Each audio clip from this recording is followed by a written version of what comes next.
Mãe, tô fazendo trabalho. Depois de ter testemunhado o assassinato de seus pais, Bruce Wayne jurou vingança contra os criminosos. Pulsava dentro do coração de Bruce um sentimento de justiça. Apesar de não ter superpoderes, ele utilizou do seu intelecto, conhecimento com artes marciais, destreza física e habilidades de detetive para garantir que ela fosse feita. Mas bem, como é que o Batman fez para efetivar essa tal justiça? Todo mundo já está cansado de saber. Então que tal agora a gente entender quais são os mecanismos judiciais e extrajudiciais utilizados para garantir o acesso à justiça aqui no Brasil? Bom, em primeiro lugar, é importante deixar claro que a expressão acesso à justiça se diz muito mais do que apenas ter acesso à esfera judicial, sendo que esta é uma garantia prevista no artigo 5º, inciso 74 da Constituição Federal de 1988. Esse direito está ligado ao mais básico dos direitos humanos. Como citado por Mário Capelletti em 1988, o acesso à justiça pode, portanto, ser encarado como requisito fundamental, o mais básico dos direitos humanos, de um sistema jurídico moderno e igualitário que pretenda garantir e não apenas proclamar os direitos de todos.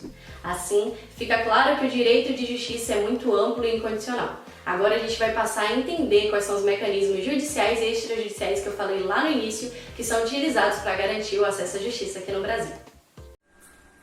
Em primeiro lugar, é importante lembrar que ao Poder Judiciário compete a função típica da jurisdição, mas essa não poderá ser exercida por iniciativa própria, e sim por provocação externa. Por isso, a Constituição Federal denominou no capítulo 4 do título 4 os mecanismos judiciais responsáveis por provocar a atuação do Poder Judiciário. São eles: o Ministério Público, a Advocacia Pública, a Advocacia Privada e a Defensoria Pública. Falarei um pouco mais sobre as características de cada um agora. O Ministério Público é uma instituição permanente e independente. Além disso, atua como fiscal da lei e do ordenamento jurídico e também como defensor do Estado e da sociedade. A Advocacia Pública é a instituição que tem como finalidade a representação judicial e extrajudicial da União e a realização das atividades de consultoria e assessoramento jurídico do Poder Executivo. Na advocacia privada, o advogado vai ingressar na justiça e buscar os direitos junto ao Poder Judiciário, ressalvando que, no juizado especial civil, existe uma forma que permite que uma pessoa ingresse na justiça sem ter a assistência de um advogado, desde que essa ação tenha o valor de até 20 salários mínimos.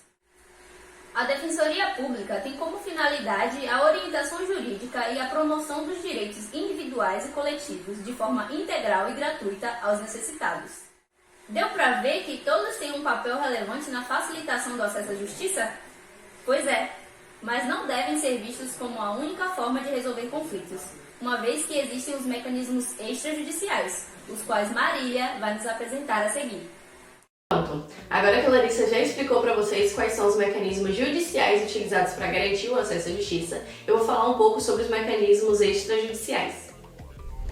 É muito comum, quando acontece algum problema com determinado indivíduo, que a primeira solução a se pensar é que este procure a esfera judicial, alguns dos mecanismos citados por Larissa, de tal forma que o sistema judiciário brasileiro se encontra afogado com inúmeros processos.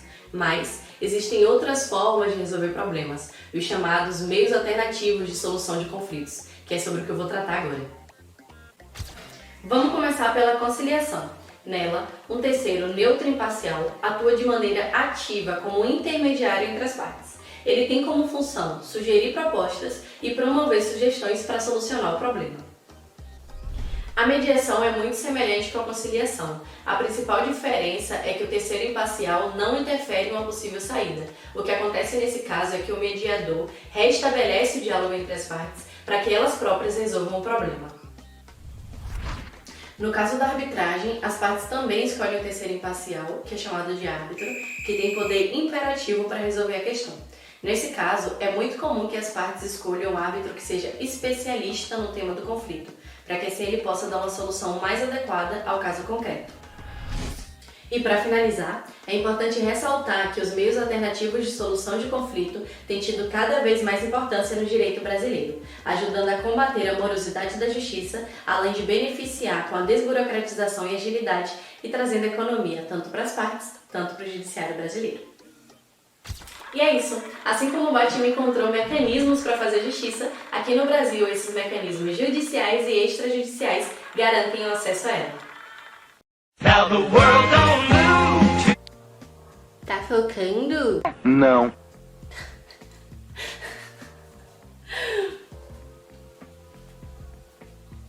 Depois de ter testemunhado o assassinato dos seus pais, Bruce Wayne garantiu... Eu acho que eu vou começar a gravar vídeo pro YouTube, mãe. Eu acho bom.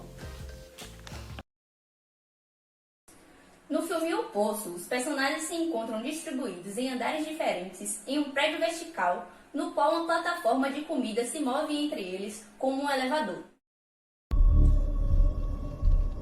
O poço? É, o poço. E o senhor sabe em que consiste o poço? Óbvio. Comer O que vamos comer?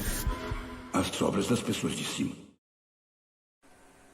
Inicialmente, essa plataforma está cheia de comida e vai ficando vazia conforme passa pelos andares, pois quem está em cima come tudo o que pode enquanto tem tempo e não se importa com quem está embaixo.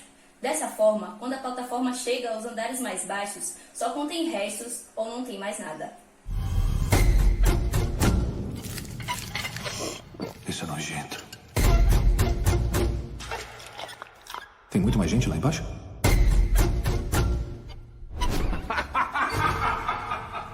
Em breve haverá menos. Assim é a estratificação social. Ela divide os indivíduos em grupos, classes, camadas ou estratos e se caracteriza pela distribuição desigual de recursos materiais e imateriais. Só que, diferentemente do sistema utilizado no Poço, a estratificação social faz essa classificação de acordo com critérios econômicos, religiosos e práticas culturais.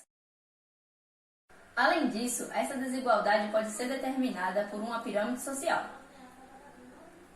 na qual as camadas mais baixas, onde existe uma quantidade maior de pessoas, se associam às classes produtoras e as mais altas são consumidoras do que é produzido na base. Mas como isso pode ser associado ao acesso à justiça?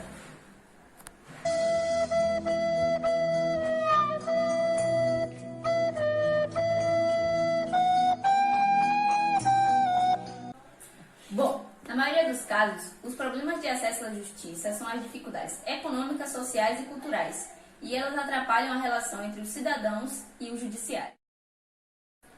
Afinal, como uma população que é carente de informações diretas e indiretas sobre os seus direitos e não tem condições nem de arcar com a própria subsistência, vai poder pagar advogados e custas processuais? Ok, temos aqui os problemas expostos, mas o que poderia amenizar a situação?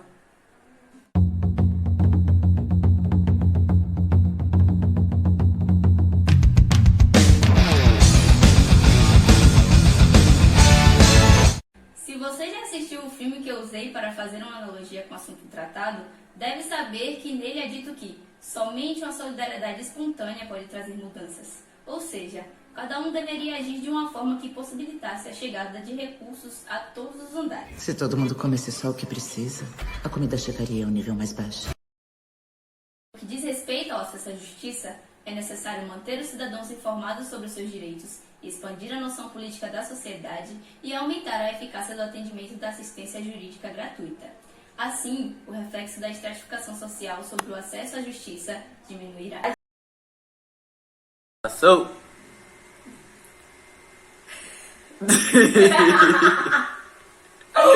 No filme O Poço, os personagens... Ah, eu fui antes demais, não foi? Não, foi no lugar certo, velho.